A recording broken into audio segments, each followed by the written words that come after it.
প্রত্যেকটি রাজনৈতিক দলই তাদের নিজের নির্বাচনী প্রক্রিয়া বা নির্বাচনী আসন বিন্যাসের যে একটা পদ্ধতি, তারা অনেকাংশে তাদের কাজ এগিয়ে নিয়েছে। এক্ষেত্রে এনসিপি আসলে নির্বাচনী প্রক্রিয়ার ভিতরে কিভাবে যাচ্ছে?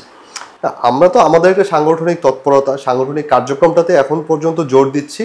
আমরা আমাদের যেহেতু উপজেলা পর্যায়ে কমিটিগুলো প্রায় 200-র অধিক কমিটি দেওয়া হয়েছে, 44টি জেলাতে এখন পর্যন্ত কমিটি দেওয়া হয়েছে। সেই ক্ষেত্রে এই কমিটির সংখ্যা খুব দ্রুতই বৃদ্ধি করা এবং এই সমন্বয় কমিটিগুলোকে আহ্বায়ক কমিটিতে রূপান্তর করা, এটি আমাদের সামনে হচ্ছে মূল লক্ষ্য।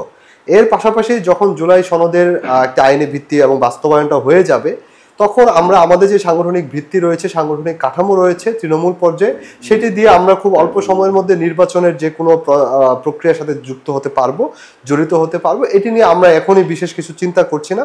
আমাদের মূল চিন্তাটাই এখন পর্যন্ত জুলাই সনদের বাস্তবায়ন এবং আমাদের সাংগঠনিক বিস্তারটা।